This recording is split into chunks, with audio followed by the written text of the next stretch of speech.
Cheers for the nomination, Luke. Today what I've got for you guys is going to be brand new, just opened as you heard, seal of Sambuca here. Got some Wicked as well, and it is a pint I do believe. This is how it all begins. Okay. A nomination followed by cocktails of spirits. The game is called Neck Nominate and is thought to have originated in Australia. Now it's sweeping through Britain.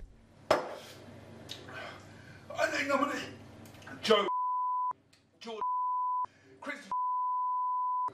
You've got 24 hours, lads. Get it done.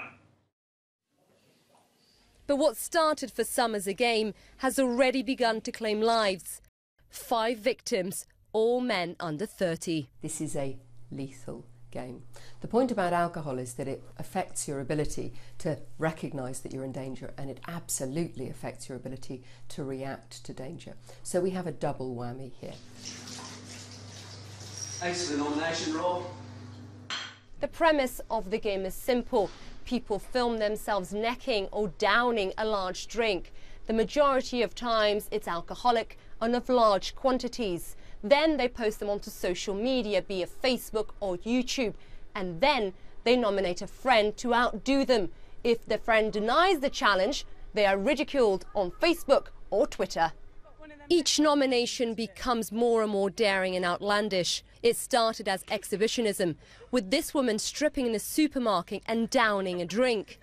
But the bravado has escalated into extreme cocktails. This one mixes spirits with a dead mouse, among other things. Not surprisingly, the trend has politicians calling for schools to play a bigger role. So what role does the Secretary of State believe that schools have in building resilience in our young people to resist peer pressure?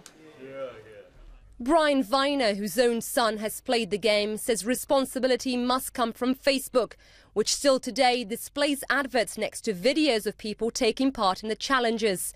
He told me his son was nominated and pressured to play the game, but drank water instead of vodka so as not to harm himself. When you found out about it, when you found out the fact that your son had done something like this, how did it make you feel?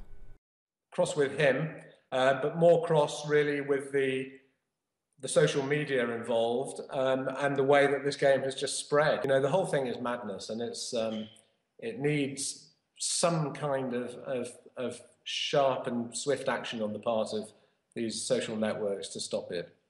Well, in a statement to CNN, Facebook says, "We do not tolerate content which is directly harmful, for example, bullying. But behaviour which some people might find offensive or controversial is not always necessarily against our rules. We encourage people to report things to us which they feel breaks our rules, so we can review and take action on a case-by-case basis." But to stop this once and for all, Dr. Sarah Jarvis says Facebook must recognise its own role in the game. It's very difficult in this day of personal liberties to say that Facebook shouldn't be condoning this, it should be taking these videos offline. Personally, I'd like to see that happening because, frankly, if the thrill wasn't there because your mates weren't seeing you, I suspect it would very rapidly fizzle out. Whether it's a fleeting craze or a long-term trend, one thing is clear. This is a game where no one wins. Isa Suarez, CNN, London.